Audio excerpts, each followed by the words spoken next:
welcome on 360 Sport on Trust TV. I am Adeni Ajishafe. Well, a lot to talk about when it comes to sport. Well, the player unions are threatening here and there concerning the issue of being omitted for the invitees for this year's AGM, that's the Nigerian Football Federation. A lot of them will be coming up on the show. Once again, you are welcome on the show, 360 Sport. I have in the studio with me Amechi Agbo. Good to have you, Amechi. Good morning, Adeni. Good to be back again. Yes, let's talk some sport now. We'll be starting from volleyball, where under 21 African volleyball is taking place in Tunisia. Nigerian team, that's the volleyball team, they did well. They won their second game against Gambia, as they were able to defeat them in all the 3 sets they played. They earlier defeated Morocco in their first game, while right now they defeated Gambia. They will be playing against Tunisia, the host nation, today by 6 p.m. Well, a good one for Team Nigeria, the volleyballers. Yeah, I think there's no doubt about what is going on in the volleyball sport in the country, because the election of Musa Nimrod in 2017 and his re-election in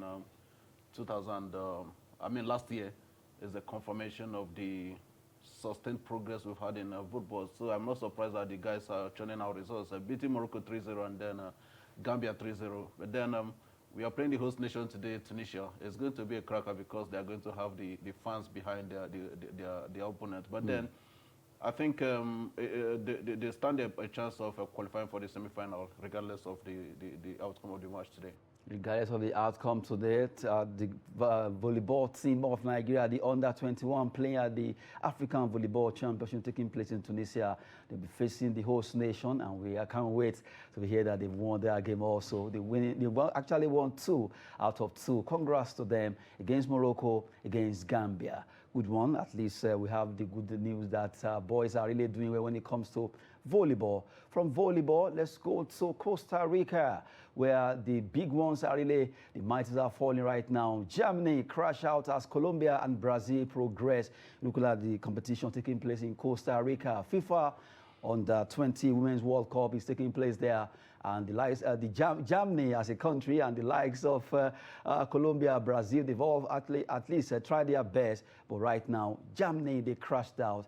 And you are so surprised to see a team like Germany being beaten. Colombia, Brazil, they qualify in that particular competition. Quickly, let's look at the result of the matches played. Colombia 2-2 against New Zealand. Mexico 1. Germany under-20. They were beaten by Mexico by a lone goal there. Brazil 5 against the host nation Costa Rica. Australia, they lost against Spain by 3-0. Those are the matches played earlier today. Well, a good one there. At least you have those results. And now let's look at the way the table is standing in Group A and B. In Group A, well, you have Group A, Spain and Brazil. They qualified there. They won 2 matches. They drew 1. Brazil under-20 also won 2. They drew 1. You have Australia. They lost 2. They won 1. Costa Rica, the host nation, lost all 3 matches. And you can look at this and agree that really Brazil and Spain have been fantastic, Amechi. Well, it's no doubt they are the superpowers in terms of global female football, and it has come, it's no doubt the capabilities of what they can do. My concern is just on the host nation, Costa Rica. They were even unable to draw a single match, but you have to give it to them. I think hosting the FIFA Under-20 World Cup right now is going to be a boost for them. Just put this infrastructure together and then continue to build on the momentum. They didn't host to win, but then women football development in that country will get mileage with this tournament. A good one there. Now let's look at Group B, where the likes of Germany. Well, as it is, you have Colombia. They drew 2, they won 1. Mexico also drew 2, they won 1. This is a very dicey group, very, very tough. Germany lost 2, they won 1 match. And New Zealand actually drew 2 and they lost 1. Well, I think it is a group of death here, and I wasn't surprised that Germany went out of the competition. It could have been anybody, but then I think they have themselves to blame. They lost their first game 1-0, won against New Zealand 3-0, but then when it mattered most against Mexico, they were found wanting. So, as former champions, a lot of burdens were on them, either to go for at least reach the final, but here they are at the group level. They are out, unfortunately for them, but then they'll live to prepare again for next 2 years. Well, that's it. Shocking result coming from Costa Rica. They are Germany, they are out. And you have Brazil, Spain, Colombia all scaling through, and also including Mexico for the fact that they've qualified for the quarterfinals now, where our own ladies, the Falcons, will be playing their game in the early hours of Thursday morning by 3 a.m. They'll be playing their match against Canada, and that will be a tough one. Although we've won two, we've qualified for the quarterfinals already, but that game, they need to use it, at least play it very well to silence the Canadians. Well, I think Nigeria and Canada has had or have had check history in terms of football. And the last time we met, I think that was a friendly match between the Super Falcons and the Canadians late last year. It was a 2-0. It ended 2-2. So it's been a great moment for us with Canada. And again, the match is coming at a time that we do not have anything at stake because we've booked our qualification into the next round in the quarterfinals. So what is at stake right now is for us to decide whether to go top or not, because we need a draw. A draw will confirm our leadership of that group. But a loss, we have to look at behind us to see what France is going to come out in their own match. So nothing presumably at stake right now. And again, I expect Coach Christopher Danjuma to rotate the team. The players that had not had this opportunity to showcase their talent should be given that opportunity to do that in today's match. So it's going to be, we are going to see greater change in terms of personnel in the team that have been playing our two matches. But again, I have a concern for the Falcons. We've not considered any game, but we've not been a scoring side. This is a concern for me because two matches, 2 goals, we've not considered. But it means our attacking trio need to up their game. Our wing play is fantastic, but then we've not been able to score goals from the wing. The 2 goals we've scored have come from the middle. So we need to do more and see what comes out of it. Maybe Canada, we are going to do a lot of experiments as we prepare for the quarterfinal matches. We'll be talking more on that by the time we do the second edition of our show. Well, right now, we just digress a bit concerning Falcons. They'll be playing their game in the early hours of Thursday by 3 a.m. That will be the time that Nigeria will be facing Canada in their 3rd match after winning the 1st and 2nd game over there in Costa Rica, where we have another guest from Lokoja. Well, our person, Ahmad Emmanuel. Let's talk sport. Ahmad Emmanuel, I'm sure you are surprised that Germany have been booted out from this competition. FIFA Under-20 Women's World Cup taking place in Costa Rica.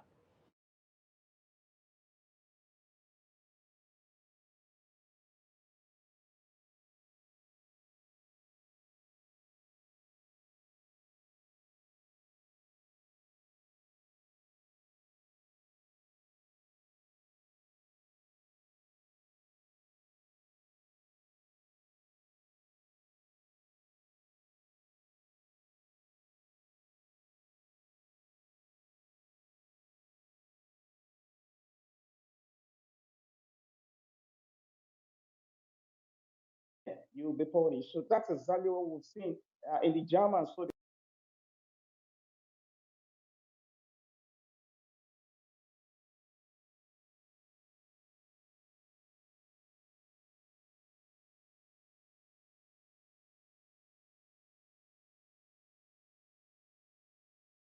like but well, I may be wrong as well, but this is what I am thinking. It might just be our own year for winning this trophy. It's too early to say that right now because there's still a whole lot of work to be done. We still have top countries competing in this tournament. So I think it's not really a bad one for the Falcons so far.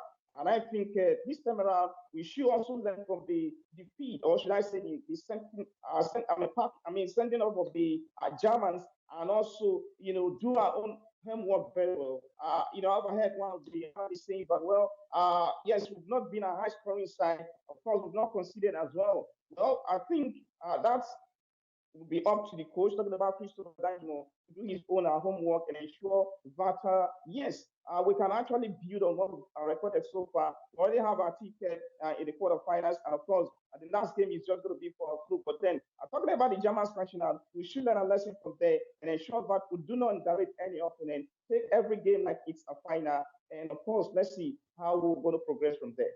Okay, good one there, coming from Ahmad Emmanuel. Now, Ahmad Emmanuel, if you are still there, let's move straight to the next story that has to do with the player union. We know that the NFF AGA is coming up in Lagos, precisely on 18th. That should be tomorrow. And now the players union are saying, well, they've not been invited. They've not received any letter from the NFF. Right now, they are threatening to boycott NFF AGA because of the fact that they are yet to receive a letter. And coming from that quickly, we look at the letter before we contribute. Well, sequel to our letter dated 9th of August, reminding the NFF about the omission of the Players Union, one of the statutory members of the Federation, from the invitation to the Nigerian Football Federation Annual General Assembly 2021. Well, that's 2022 now. And the NFF's rather silent treatment and lack of response. As a follow-up, therefore, I have been directed by the PFAN Executive Council to put the NFF on a 24 hours notice to elapse by close of work on Wednesday, 17 August, for response and clarification, consequent upon which the player union will consider its option, including the boycott of the Annual General Assembly. Coming from Emmanuel Babayaro, this General Secretary, on behalf of the Tijani Babangida-led Players Union. Well, from the way it is, Emmanuel, looking at this particular situation, it's becoming so dicey because right now, if the players should take action, the NFF, we know what has been what's actually has been at stake for a while now, issue of court injunction or thereabout. Do you think this is a strategy to at least get them to be angry enough and then go to court or something just to make sure this election doesn't hold? Well, that's really a nice one, if you ask me. And to make it more easier, today is the deadline. Talking about close of work today, then anything can happen from there. Having said that, I think I once spoke with Emmanuel Babayaro and even Tijani Babangida himself. And the players' union, I think they are up to something in the sense that they want transparency, they want accountability, they want fairness, they want, the welfareism of the players to be taken utmost. And they must just be at this annual general meeting. I mean, they just must be there. Talking about the AGA, NFF, meeting, so they must be there. And if the NFF fail, should they fail, I should say, sending the invitational letter there to be part of it, which is their own birthright, if you ask me, or should I say something they are actually eligible to be part of, then there's going to be a problem. Problem in the sense that's going to affect football, and of course, we're going to start all over again, making a lot of communication, a lot of analysis, a lot of questions being asked, and of course, also begging for answers. I think we should also, give kudos to the players. I'm saying this because they are the ones right now, if you ask me, checkmating the exercise of the NFF. Over the years, we've always asked questions about what are we doing to get it right administratively. I wonder why we've always clamored that, the set of 90 for what is going on, we've never produced top-notch, a team like that.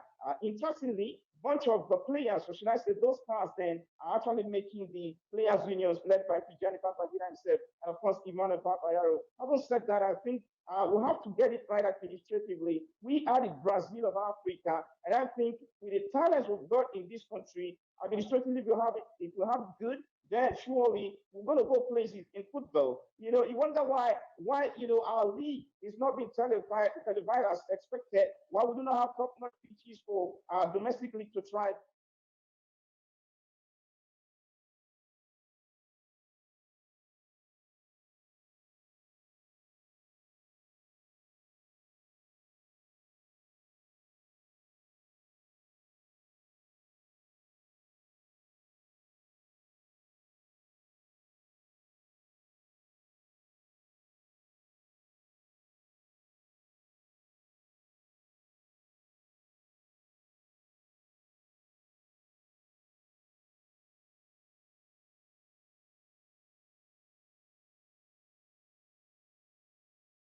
Probably do anything and think, well, nothing is going to happen. So this is just a time for us to redefine, our football moment. If you say we've got it right over the years, I can tell you that we can do better. We can go to anywhere in the world and, of course, make statement.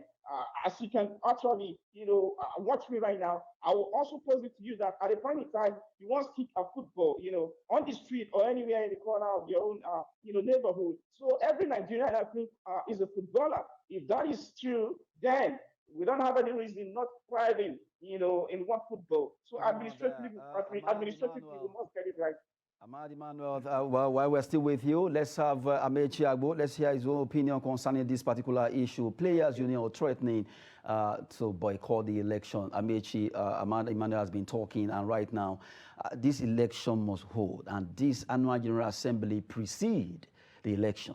And from the way it is, they are not being invited. They are here to get a letter of invitation. And that's why they wrote that particular letter we just saw. The excerpt from that letter shows that here, if you don't get this in the next 24 hours, today is Wednesday, and right now it's going, maybe as we are in the studio right now, who knows, maybe the letter has actually gotten to them. But if it doesn't get to them, and the player union boycotts this, another crisis is looming.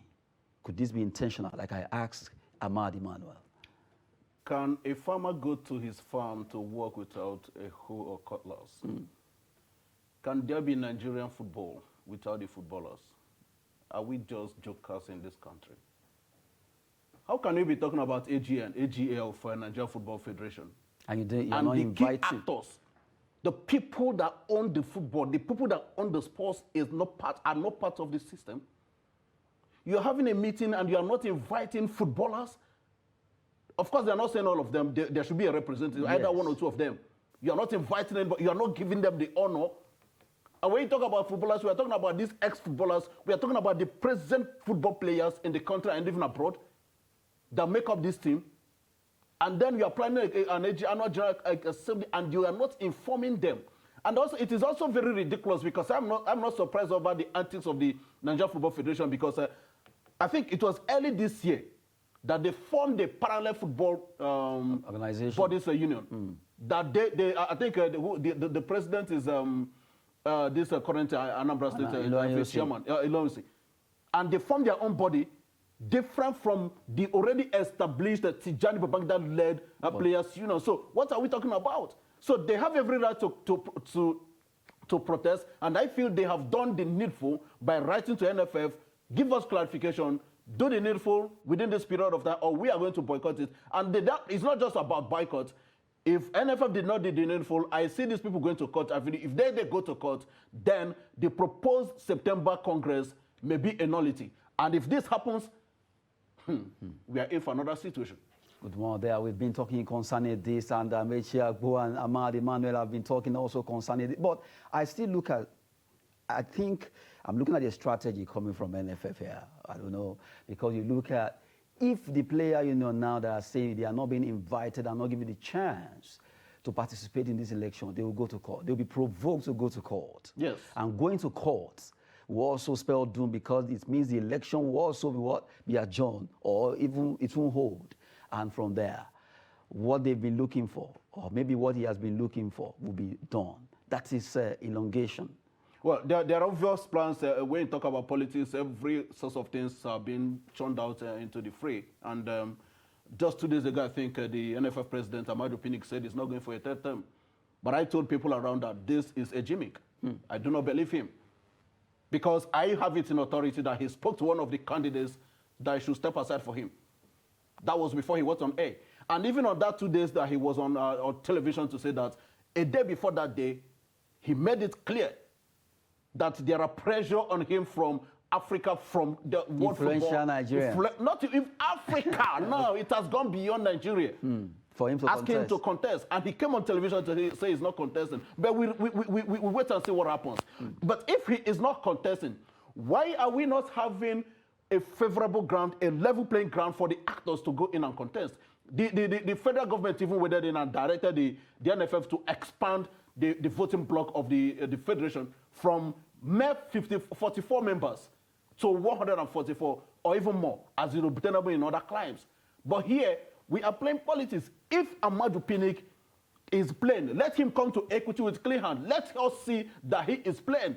Why are we having these antics around the AGA? It's not even about the Congress itself, because it is at this AGA tomorrow in Lagos that they are going to decide when the election is going to hold and the parameters for the election. But here, we are having this situation. More to come in the days ahead. Well, the annual General Assembly is supposed to come up tomorrow, and we are waiting at the drama that will be unfolding because right now the players, are really spitting fire for the fact that they have been at least sidelined from this particular event. Well, we wait if they will get the letter before today falls. And that means NFF really meant well, but if they don't get it and they set up a parallel body that will be invited in place of the recognized players, Professional Football Association of Nigeria, that means really Amaju Pinnick and his cohorts are really hiding something. We've been talking concerning this. Ahmad Emmanuel, rather. Please, before you go quickly, just put in just a little concerning this before we go, before we actually cut off from you. Yeah, thank you. I actually want to agree with Amadi. I was going to mention that Amadi Pinnick is becoming a very solid force in our football that if we're not careful and very, very, tricky as well to edge him out, it might have issue. And it's our football that's going to suffer, So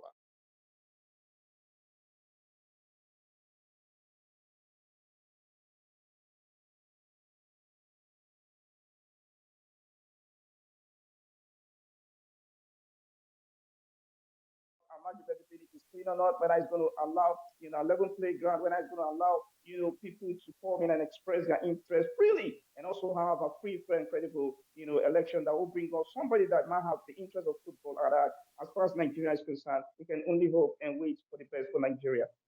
We can only hope for the best for Nigerian football. Ahmad Emmanuel from Lokoja, Kogi State, thank you very much. My pleasure. Thanks a lot. Well, there we just have to, from the way it is, Amechi, this is really getting tough every day. You keep hearing different news from Nigerian football. It's just very painful. The irony of the situation is that while we are hearing all these news about Nigerian football, we are not progressing. We've not progressed. The situation on March 29, we've not forgotten. Now, women have gone. We cannot even rule African football again in women. We couldn't even go to third position. We are fourth. And yes, we have the other cadet teams like Falcon is doing well. But do we have the structure? I have the story yesterday that NFF is owing 1.5 billion naira. That's $3.5 million. 1.5 billion naira. NFF is owing. And I was wondering, FIFA gives NFF grants yearly. CAF gives NFF grants yearly. We have sponsors money that are running into billions. And then the federal government also releases funds. And federal government is also coming in with subventions. Where are all these monies going to? We don't have structures. We don't have anything on ground. We don't have football academies in the country to go with. I am following Gambia Football Federation on Facebook. I am following Tanzania Football Federation on Facebook. I'm following Zambia, Gambia as well. But every day on their social media, you see these people active, telling you what they are doing, telling you the events they are into. NFF, Facebook, Twitter, dormant. The only time you see message on them is when Nigeria is playing ball. They come, if they have the time, they streamline it. If they don't have the time, they even blank you. Nothing else happens. But other federations are telling what they are doing. Tanzania League, or is it Tanzania League, I think, that will be using VAR in their league. And it is sponsored by FIFA. So why can't we develop our football here? What actually is going on? We have billions, if not trillions, in Nigerian football. But nobody's accounting for them. We don't have structure. Nothing. All we care about is, okay, look at the Super Falcons. I was on air before the tournament in Morocco. And my co-analyst then made mention of the fact that our players are doing well by migrating to Europe and other foreign lands. I said, good and fine, but I have a serious concern. Once they go out to Europe, when they come back to play for us, commitment becomes a serious doubt. We saw that in that team. The same thing is affecting the Super Eagles. If we compare the Super Falcons, when we had the bulk of the players from the local league, the zeal, the commitment, the determination to play, the pride to wear the jersey is there. But when they go out there, they make the dollars and pounds, they come back here, Bugao, We just have to go now. Mechiagbo is really angry concerning the way Nigerian football is being run. Really, Nigerians are really angry. Well, we just have to do things right when it comes to Nigerian football. Mechiagbo, well, maybe I should just beg you to just calm down. Thank you very much for coming on the show. It's always a pleasure. Thank you so much. Good one there. And thanks to Ahmad Emmanuel joining us from Kogi, and also for Mechiagbo in the studio here. I am Adeni Ajishafe. We hope for the best for Nigerian football. Thanks for watching.